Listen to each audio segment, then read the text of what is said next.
All right, everyone. Again, welcome to another Afro-rooted episode. And it comes down to this World Cup qualifiers for Africa. 54 nations from CAF competed across Africa in an effort to book a place for the World Cup in Qatar later this November. The qualifications period lasted from September 2019 all the way up until today, March 2022.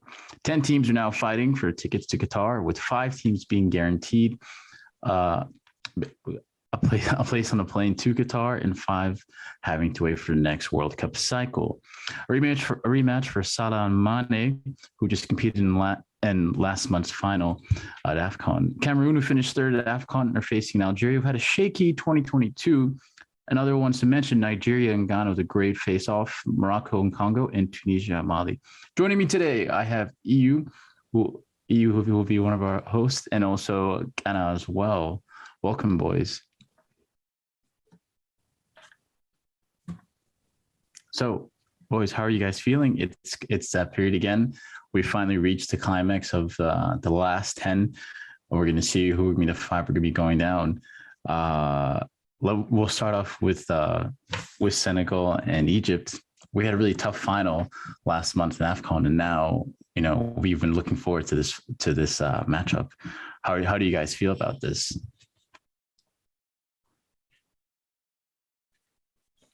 I think it's going to be an interesting game. I think there's going to be a lot of, residual emotions from the final, especially from the Egypt side. So I think they're going to be wanting to take revenge, and we'll see how it plays out, man. It's going to be a very interesting game. Looks like we've lost Kenea for the time being, but it is what it is. He'll come back when he has a stable internet connection. But do you think? Yeah.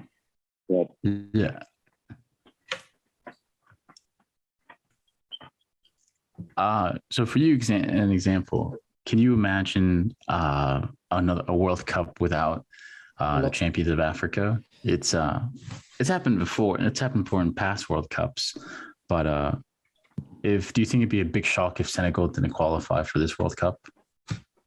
I mean, Egypt is a good team, to be honest. I think they have a solid core. They have good star names. I think they have a good balance of star names for like workhorses. They have the superstar Mohamed and Neni on the team, so I think they have all of the the tools they need to go through this round. I wouldn't be surprised if they took the game home. I think last game was also very tight. So yeah, I think it's possible. Oh, it's the star men for. By the way, sorry guys for the technical difficulties. We're in Africa, so internet problems are regularly happening. Yeah, all right. We're starting with Senegal, Egypt, right? Mm-hmm. Yeah. Oof, man, this matchup is gonna be, I think, to be honest, I think it's an unfair matchup because I want to see both teams go through, but unfortunately, only one can go through, and I'm hoping that Senegal wins again and makes it through because I want to see the African champions being represented in the World Cup, and I feel like they'll have a better. I feel like they'll put a better display of football in the World Cup, and they will represent Africa better. Yeah, wouldn't it make more sense for each continent champion to automatically qualify for the World Cup? I feel like that should be a no-brainer. That would, man. No. It should just be automatic. Senegal goes through, and then they figure it out. I think that would make more sense. Yeah, because you only have very few continents. That should be an automatic qualification. You're right. Yeah. Anyways, it's definitely it changes that for sure. Maybe something we could, but I think particularly when it comes to Africa and CAF, that's something with them. Me personally, I'll check notes, and I don't agree with their process because maybe just because they're placing the big teams, aside from Egypt, Senegal. We're also having Nigeria versus Ghana face off against each other. And I guess it's very, all of us would love to see both teams qualify. But do you think it's kind of an issue that maybe, I don't want to go into it just yet, but maybe really quickly, do you think something CAF would need to eventually look at and reform and look at their own, like, how should we best organize our own qualifying format? Do you think it's CAF that organizes that format, or is it FIFA that kind of sets the guidelines for the qualifications? They may work in collaboration together, but every other continent has their own different format. Like CONCACAF has their own, and so does CONMEBOL. But I understand that they have maybe not as many countries, and they have different formats as well. So we've seen Europe has a different style, and so does Asia. Yeah. Mm-hmm. But I believe CAF has a lot of responsibility, or whichever board that's together. But I think they both have their part to play. No, but I could definitely use some improvement to answer your question. And I think we were briefly before this podcast, we were also talking about the process. And one thing that I find personally, I find very unfair for the African qualifiers in particular, is the first roundup that we have. You have basically the lowest ranking teams. They play a home and away game in a matchup, and then whoever wins goes through the third round to be part of the group stages. And I feel like 2 games for a nation that's trying to grow and trying to show their potential and display their skills, I think 2 games is simply not enough. And I feel like that's an area that could use a lot of improvement in this current format. And maybe this maybe make it like a league or something, maybe where so take your time with it, start way before the qualifiers and other places do, but give these teams a chance to improve and a chance to gain experience in international football. Do you think as well that do you agree that maybe there is some formatting that would need to be done, and do you think they would do it for the next World Cup? Yeah, I mean, they are making some changes to the format of the World Cup, with having more teams participate. I think that is a step forward for sure. I think that still there is a lot of improvement, like Anna said. We want to see more nations compete at different levels, at different stages, and make it more truly a World Cup, But yeah, I think there's still a lot of development, a lot of growth that has to happen. So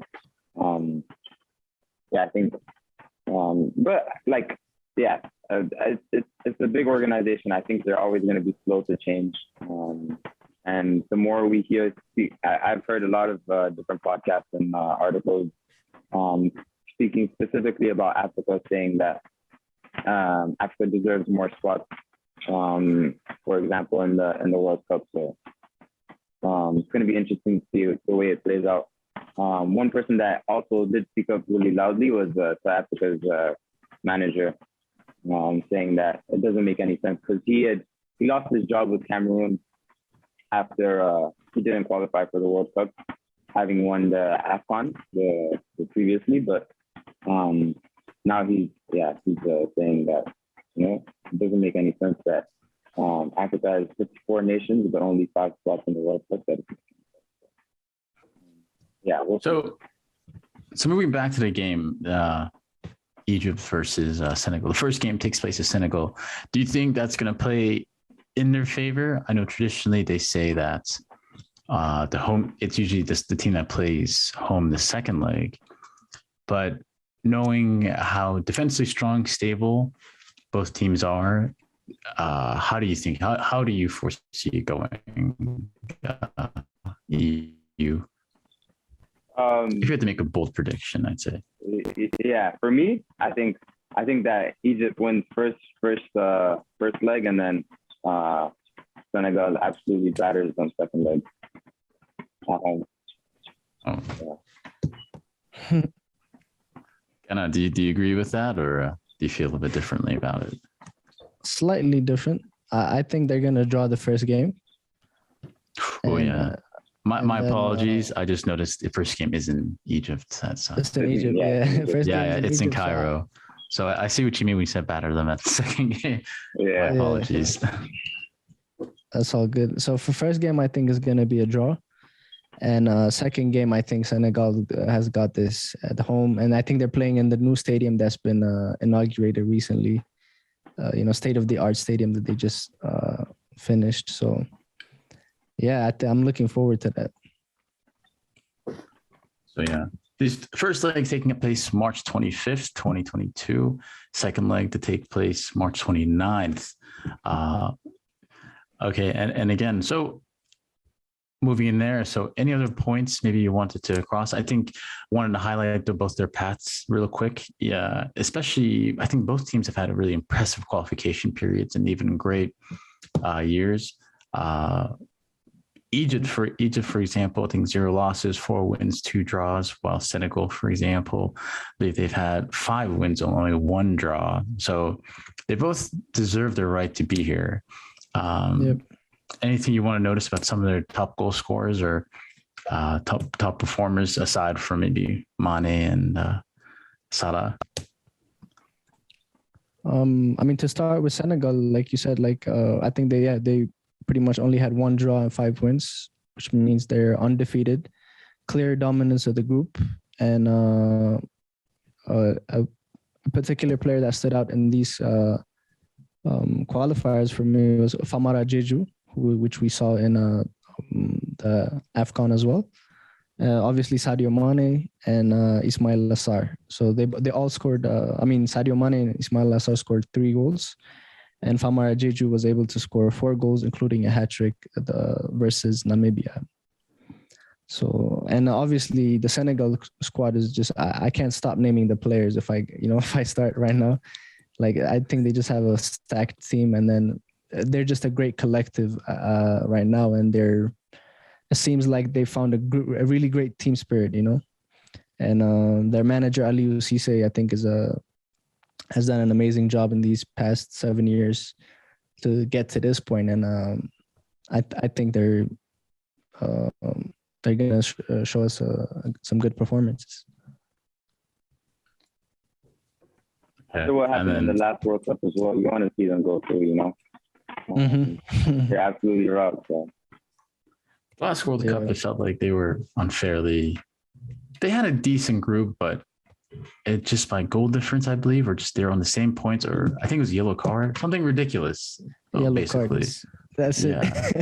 Yeah. One extra yellow card, and then they didn't qualify. So I don't know. I felt unfair because they did display some great football, and they played against great nations. So yeah, hopefully this is not one of they could redeem themselves. Hopefully, I mean they got to qualify first, so still got that. Egypt themselves didn't really have the best of group stages themselves. They were in a group with the hosts Russia, Saudi Arabia, and Uruguay. I think they might have only collected 1 point, or it was 0 points. Mohamed Salah, that was probably also the summer where Mohamed Salah was in the Champions League final, got injured by Sergio Ramos, a certain Sergio Ramos, and then was kind of rushed back. They were doing everything to get him back. He only featured in the second and third game. He scored 1 goal, but it's not as if Egypt didn't really have Egypt also probably want to make amends of their failures of the last World Cup and maybe want to do well in this one. But yeah, I think it definitely will be an exciting game. I'm much looking forward to it. Before we move on, anything else you wanted to add to this, boys, that I might have missed? That's it for me. All right. I think that covers this matchup, yeah. Okay, cool. All right, we'll take a quick break, and then we'll move on to our next one, Nigeria versus Ghana. All right, and welcome back. So let's cover our second game so far. So Nigeria versus Ghana. First game take place in the capital, Accra, Ghana. Boys, This is a tight game. This is, and again, just like the last one, it's a bit sad that we're going to have to see one of these teams are going to have to go home, unfortunately. Both teams had great qualification periods, both winning four wins, one draw, and a loss each in their respective group stage qualification. But also both teams had not even somewhat, disappointing AFCON campaigns. I think probably you can say Nigeria, particularly because of how they won all their group matches, even beating Egypt, who were the eventual finalists, but they crashed out in the first knockout game of AFCON. How do you guys feel about this matchup? And I know you're probably kind of, what do you think of both teams as prospects? It's definitely going to be a tough game. You know, they're both African giants. But I think recently, though, Ghana has not been at their best. So I don't know what changes they're doing behind the scenes. I know they were looking for a new coach, but it's going to depend a lot on what they do to prepare for this game. And I think they really had 2 months, very short amount of time to prepare for this, coming from the AFCON campaign that they just had, which they got knocked out on the group stages. I just don't know how fast they could recover from that. And given that, in national teams, you only have a few days to work with your players and stuff. So I don't know how fast the new coach is going to be able to overturn that. Whereas Nigeria, I feel like their interim manager was pretty good. And, they displayed really good football in the AFCON. But unfortunately, they lost in the round of 16s. And I don't know, it's going to be interesting, man. But I feel like Nigeria will have the upper hand here. And they also have Victor Osimhen now that's in form and coming back. That's an extra. They missed him due to injury in the AFCON. So that's an extra player that they will have with them. I'm not sure if they're going to have Emmanuel Dennis or not. But if they do, also that's going to be a plus. So I don't know. I personally think that Nigeria's got this in the bag, but you never know in football. Ghana, you can never underestimate Ghana as well. And you're someone who's very familiar with the Nigerian stars, particularly Iheanacho. He's had a somewhat up and down season so far with Leicester. Do you think he's the one who could help lead the line alongside Osimhen? You'd imagine that Osimhen is the top guy to lead the scoring. He led them through the group stages with 4 goals versus Iheanacho's 2 goals. I think Osimhen is one of those elite strikers that is probably going to be on the market this summer as well. So should look out for that. But I think Nigeria definitely has more to be positive about following AFCON versus Ghana, who was kicked out in the group stages. But yeah, I think I would imagine that Osimhen is the guy to look out for, along with JJ Iwobi, who had a great game last night. The game he's referring to was Everton versus Newcastle, and Iwobi did a great 1-2 with Calvert-Lewin and scored in the last minute. He's also had an interesting season, but he's also been an important part, let alone of Everton, but also Nigeria. One thing I've noted in my notes is that overconfidence is a bit high. It does seem to happen within the Nigeria squad. I mean, particularly in Africa, and particularly in African competitions and qualifiers, they always do get to the World Cup most times. I mean, I think I can count how many times I've seen them play against Argentina in the World Cups. But do you think that's true, or is it just is that just maybe just a stereotype of this team? I mean, it could be a stereotype, but it's kind of true. For me, I find it to be a little true because they do. But I will say one thing though. I feel like against big sides, they don't, and I feel like they are made for big games. So I don't think they're gonna take Ghana lightly. So that might not be an issue here. Usually like they have issues with like not very small, the smaller teams. Like even if we go to the qualifiers, they lost against Central Africa Republic and they drew against Cape Verde. Central Africa Republic was nowhere near qualifying, but yet they beat Ghana. They beat Nigeria. So this kind of shows you like their mentality, in a way. Ghana, for example, there's someone who, if there's going to be a team that really needs to show what they've got, it's probably the Ghana, especially after a poor African Cup of Nations, and even like their qualification period during the World Cup. It wasn't that convincing. It was definitely, they were very close and tight on points to South Africa. So much so that they were even going back and forth with the South African FA, I believe.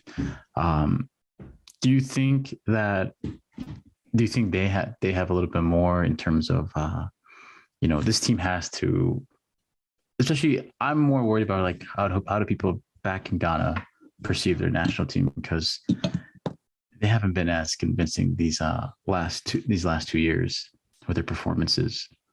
Because if we look against Ethiopia, they had a 1-0 win. They drew away with Ethiopia, but also lost at South Africa away. So I don't want to say not convincing, but I don't know. It was tough. It was a tough group. It was a tough group because look at literally, if you see the points, they have 13 points, same as South Africa. They both have 4 wins, 1 draw, 1 loss. And basically it came to even their goal difference was 4-4. I believe it was a very tight group that they were in, and it could have been either team that was going to go through. Very competitive, but I can only imagine that this is frustrating for fans like Ghanaian fans, because they're used to seeing, these are the same fans that are used to seeing Ghana play in the World Cup quarterfinals, in the South Africa. We all know what happened, the unfortunate situation with Luis Suarez's handball, but I can only imagine that this is frustrating. No, surely. I remember, I think to really quickly take it back about 12 years ago, 2010, Ghana in the World Cup. What memories do you have? What memories do you have for some listeners who might be too young to remember that period of Ghana in South Africa? I don't want to talk about it. That says it all. Honestly, I think that completely changed my opinion of Suarez as a player. Like ever since then, I can't see him the same. I literally see him again. At the same time, probably anyone would do that for the country, but just heartbreaking seeing what happened. Actually, funny story with that situation. But go ahead. I was actually, that World Cup, I was actually in South Africa, and Suarez literally robbed me of an experience because the next game was being played. The semifinals was being played in Cape Town, where I was at, and I was looking forward to see like a Ghana in the semifinals. Like it would have been a historical moment for all Africans at that point. And I just remember watching it on the TV, just hoping, who am I going to go see next? You know what I mean? And I feel like he robbed a lot of Africans of that experience, Ghana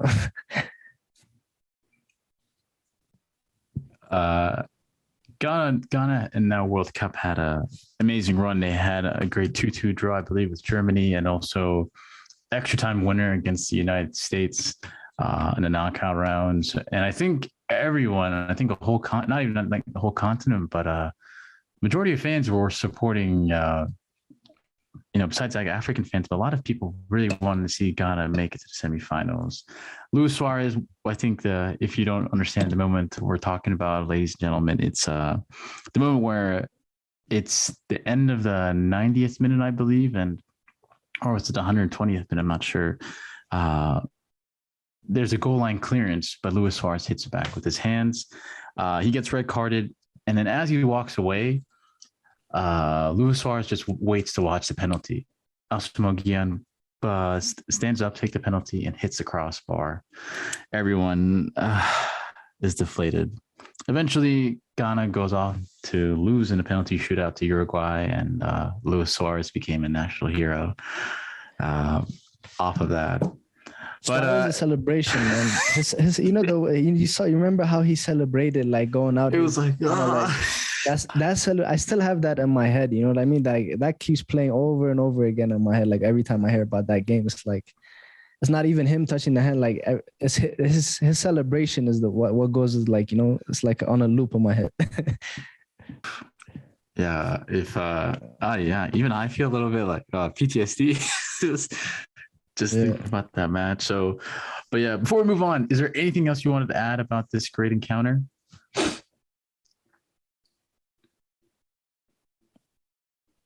No? I'm all set. Yeah. Okay, perfect. All right, March 25th, the first leg is in Ghana versus Nigeria, and then second leg on the 29th, Nigeria versus Ghana. And let's move on to our next game, also on the 25th. Another big clash as well. They just keep coming. Cameroon versus Algeria. Cameroon, who just finished third at this year's AFCON, and Algeria, who I believe they've also had a up and down. They had a good Arab Cup, and I think also they won the Arab Cup. I'm sorry, but they were knocked out in the group stages of AFCON this year. They were also the 2019 champions of AFCON. Riyad Mahrez is their talisman. Boys, what do you guys think about this? Again, Toko Kambi or Abubakar versus Mahrez and Silamani. Let's start with you. I mean, Algeria has been scoring for fun in the World Cup, like the group stages. They have 25 goals for, and then 4 goals against. Especially that 8-0 beating of battering of Djibouti at home. So, you know, like you'd imagine that Algeria takes this home. I think that personally, I think that Cameroon was really helped by like the fans acting as the 12th man in the AFCON. I think Algeria is a strong team, so you would imagine that they have the capacity to control the game and move them on, especially following the disappointment of AFCON. I'm sure they're going to be fired up and ready to go. Few games. Definitely, man. Yeah. Ghana, I was just going to say, Riyad Mahrez, he's had a great season for Manchester City. He's their top goal scorer, I believe, in all competitions. You think he'd be able to get Cameroon over the line? You know, when it comes to Cameroon, Algeria, I feel like it's going to be a tough game. Cameroon had a pretty good AFCON as well. But I will say that, like, I have more faith in Algeria, like, bouncing back than Ghana. They both got knocked out the group stages, but I feel like overall, I have more faith in Algeria just because I feel like even in the qualifiers, they were undefeated. I believe they won 4 games and drew twice.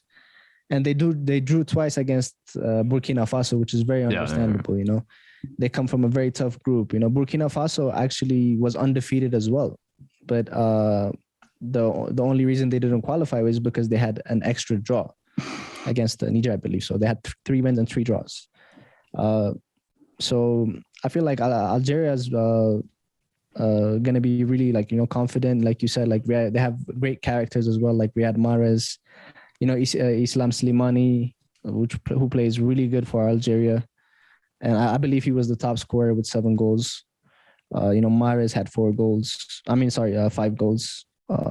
So I feel like Algeria can do the job, but also I don't think I'm going to take Cameroon lightly. And actually, I think this is going to be more or less a balanced game, I would say. Other than like the Egypt-Senegal game, I feel like this is a pretty even matchup. Cameroon, they've also had a interesting, my most recent memory in their form comes from how they performed at the AFCON and, having great road to the semifinals, but also, just missing out on, poor penalties. And, they even almost lost that third place match against, Burkina Faso. I think they were down 3-0 and they just, that miraculous. But I feel like this match is kind of, if there's form, then it's definitely for surely with Cameroon. If we look at some of their top goal scorers, Carl Toko, Ekambi, and Abubakar, those boys, for example, they're both having great seasons, particularly Ekambi with Olympique Lyonnais. I'm going to call this one. I kind of think it's Cameroon. I might be able to nick it. Do you think? I don't know. Am I kind of naive for saying that or making that prediction? I don't think so personally. I feel like it could go either ways, But again, like I don't know. It's very tough to predict this one for me. What do you think of you? Yeah, same here. To be honest, I think it's going to be a good game. It's going to be a tight one. I think it's definitely going to be one of those that I'm going to be keeping an eye out for sure. And again, it's another example of maybe this is the sort of game that maybe you wish didn't happen, just because I'd rather see both teams, both Algeria, who's both former AFCON champs who should be both at the World Cup. But again, this will be part of the big memo we sent out to CAF and FIFA about this. But yeah, first game will be taking place in Cameroon, and then the second leg will be taking place in Algeria, both on respectively 25 and 20 on 29th of March. The next game we're going to go into, it's going to be Congo versus Morocco. We had a bit of some, I don't want to say devastating news, but kind of like heartbreaking news when a certain player didn't commit to Congo. And it was something that in previous episodes we had predicted. Do you want to take it away with that?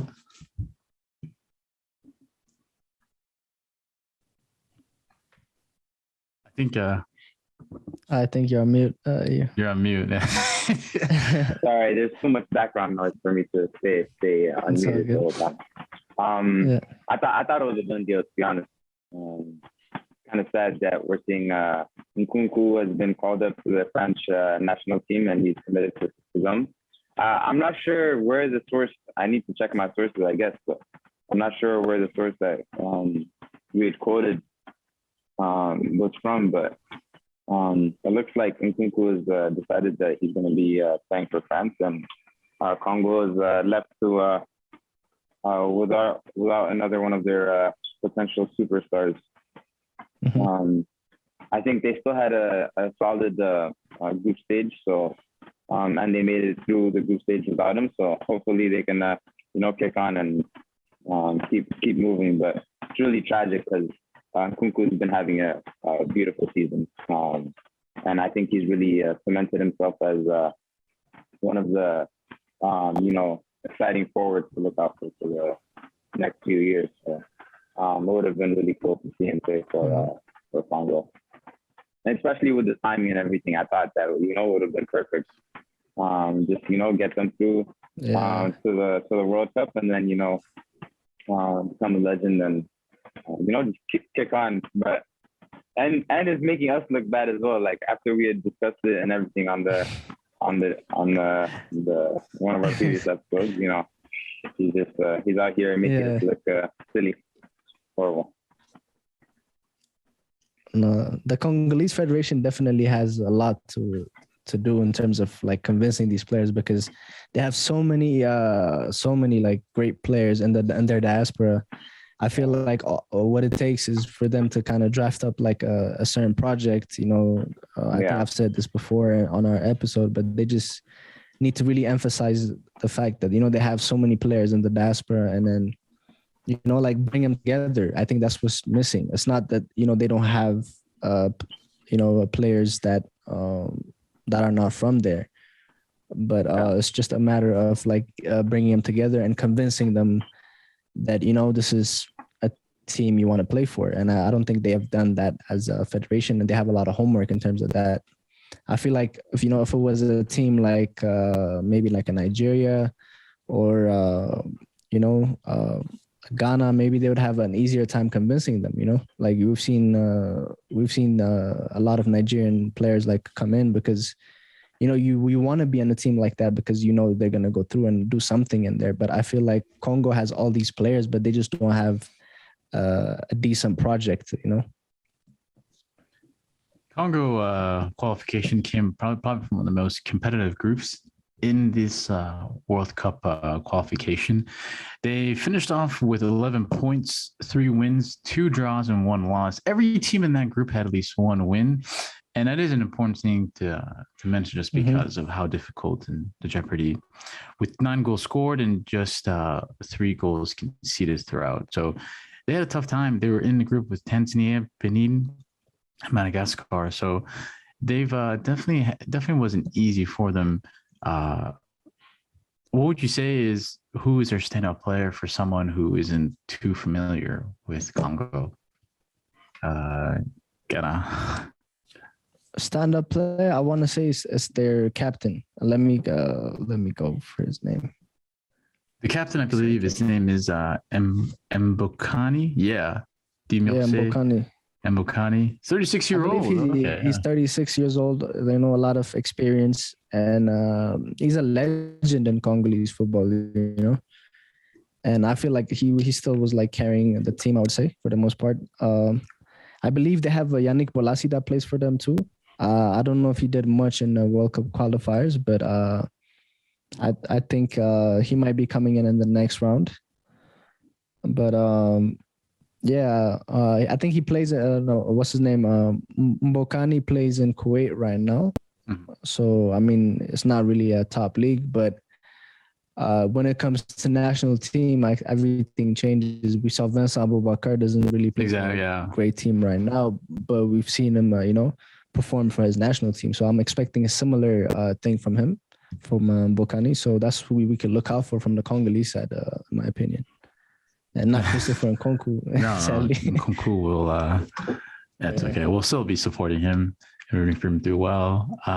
But if you want to talk about dominance, can you think of any team that maybe has been as dominant as this Morocco side? 6 wins, 20 goals scored, and maybe just 1 goal conceded. I don't know. It's probably. I mean. The group consisted of Sudan. They got the full points. Yeah. Sudan, Guinea-Bissau, and Guinea.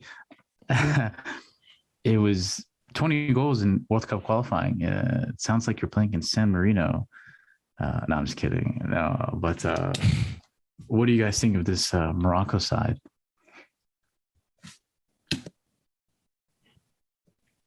I think you're a big fan of Achraf Hakimi. I know he's not the one who scores all the goals, but what's your opinion on Morocco so far? Yeah, I mean, they're a good team. They're a good team. I think they're favorites definitely for this tie. Mm-hmm. I think that it's in their hands. If they continue the form that they had during the qualifiers, then I can't see them not make it through. They also had a good run in AFCON, got knocked out by Egypt, which isn't, something that should be too disappointed about because Egypt is a good team. But I'm sure their expectations were to go even higher than that. So Morocco is looking like a really, really strong team. Looks really well balanced. Superstar Achraf Hakimi. Right back is my position, so love to watch him play. But yeah, I mean, it's like, dude, like 2-0, 5-0, 3-0, 4-1, 3-0, 3-0. Like, bro, these guys absolutely battered the teams in their group for the World Cup qualifiers group stage. So, I mean, like, I have nothing else to say about them, man. They're a really, really strong team, and I think they're gonna win this comfortably, to be honest. Yeah. No, man, I think that was spot on, man. You can't really ask for more from a team, man. They got the full 18 points. Only got scored on once. 20 goals they scored, 19 goal difference. And I believe their top scorer, just to add here, is Ayoub El Khabi, who scored 5 goals in this group in the group stages. And I feel like they're clear favorites for me. But also we saw the same thing happen to similar thing happened to Nigeria in the AFCON. You know, they were the only team that had the full points, and then one game, boom, it was out. But at least this is not one game; it's home and away, so they'll have room for improvements to make and stuff. So I feel like they pretty much. I'm looking forward to seeing them in the World Cup, because I do think they would represent Africa. There'll be a better representation for Africa, definitely. And I don't want to see a World Cup without Achraf Hakimi and all the others. Achraf Hakimi has been having a great season. Maybe some criticism for maybe his defensive ability at PSG, but he's definitely one of the more popular players at that club who doesn't get booed. Sorry, Neymar and Messi. But one thing about recent memory, they're also a big favorite team to go for the World Cup. They had a great 2018 World Cup. They obviously didn't get out of the group, but it was a group filled with Spain, Portugal, and Iran. So they did have a tough time. Hopefully this year, if whoever makes it, we definitely wish them all the best. First leg takes place 25th in Congo, and then second leg will take place in Morocco on the 29th. And this brings us to our last game of the 5 World Cup qualifiers, is between Mali and Tunisia.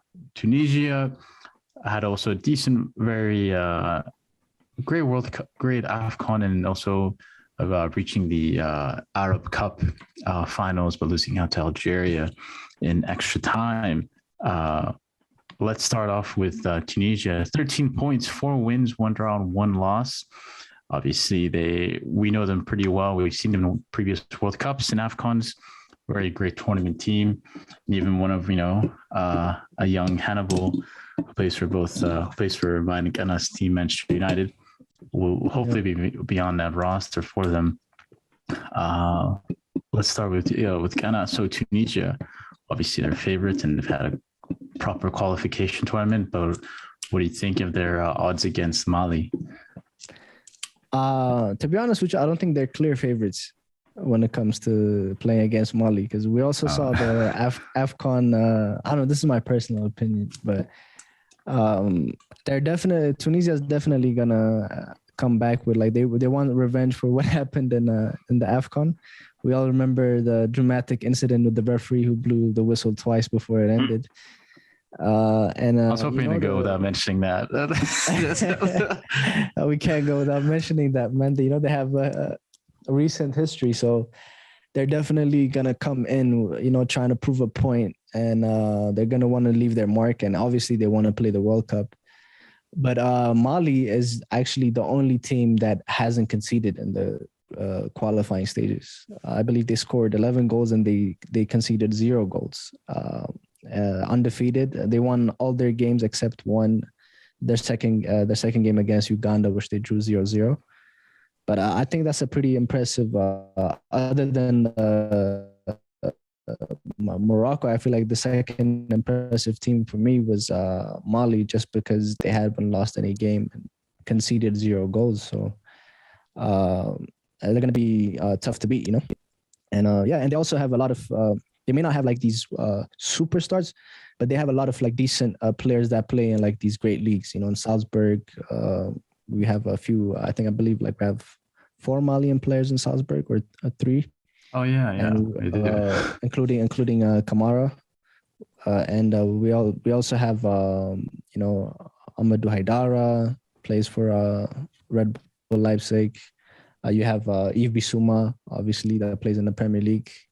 And we have Doucouré, right? That could, hopefully he doesn't switch alliances last minute too. But I think we have Doucouré who committed for Abdoulaye Doucouré who committed for them too.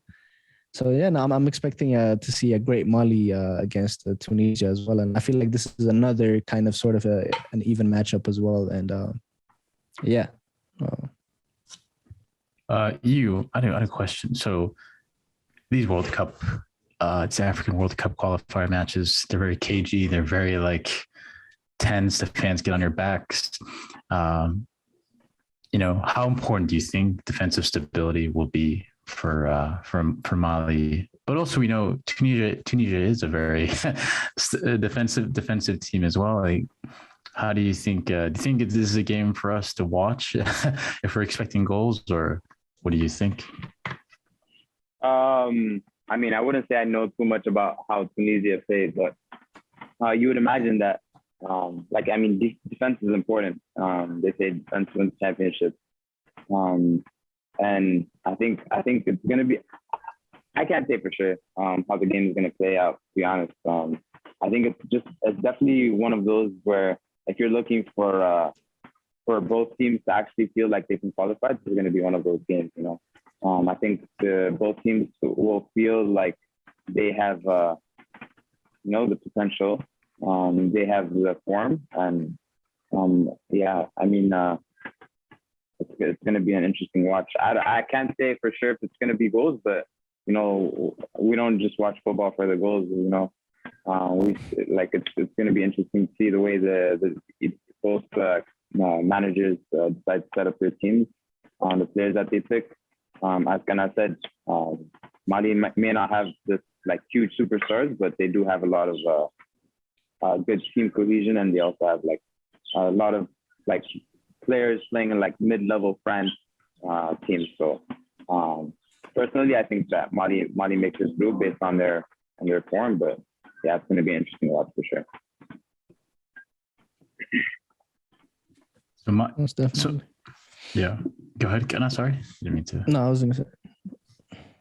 So yeah, this game. So again, Mali versus Tunisia will be the last game on the 29th taking place. The first game again will be taking place in Mali, and then the second leg taking place on Tunisia. So boys, we've wrapped it up. Let's talk about our predictions or score lines. Let's just give just because the second leg depends on how the first leg goes. What are your predictions for the first leg games? Let's go first with you. With me? Oh, okay. So for Egypt, Senegal, I'm predicting a 1-1 draw. Ghana, Nigeria, that's in Accra, I guess. I think Nigeria wins this 1-0. Cameroon, Algeria, I think that's going to be another draw, 1-1. Mali versus Tunisia, I think it's going to be a Mali win, 1-0. And Congo versus Morocco, I think it's going to be a Morocco win, 2-0. Damn, exactly what I was going to say. No, yeah. No. How about you? Do you feel the same way or different? What are your score predictions? You're still on mute, I think. I think he's on mute. Right? real quick. I think your mic's still on mute. This mute is a real problem. I can tell you're really passionate, man. You got to bring the same energy to the answer. Bro, you guys should have told me sooner. I was saying that I'm not fully aligned with Kenea, but similar. So Egypt, Senegal, I think Egypt is going to be fired up after the finals. So they're going to be looking to win the game. I think Egypt probably takes it 1-0. For Ghana, Nigeria, I think that both teams would be comfortable with a draw. So I think that goes 0-0. Cameroon, Algeria, I think that's a tough one. Probably like a 1-1. I'm not sure about that one though. Mali, Tunisia, I think it goes to Mali 1-0. And then Congo, Morocco, again, same with Ghana. I think Morocco takes it 1-0. All right, I like that. I kind of align a little bit more with Ghana. I think, but then Egypt, Senegal. When I think about it more and more, I could definitely see. I think I'm going to go for a draw. Going for a draw. Ghana, Nigeria. I could definitely see Nigeria. Maybe just like another draw. Cameroon. I think Cameroon's going to edge it over Algeria. and then Mali versus Tunisia, possibly Mali 1-0, and then Morocco again 2-0. So yeah, I think one of these 10 teams will be our World Cup winners. So you guys don't have to watch the World Cup because we told you one of these guys are going to win it. But again, first leg's going to take place on the 25th of March and 29th. Check your local listings for see where you're watching it and your broadcasters as well. That was great.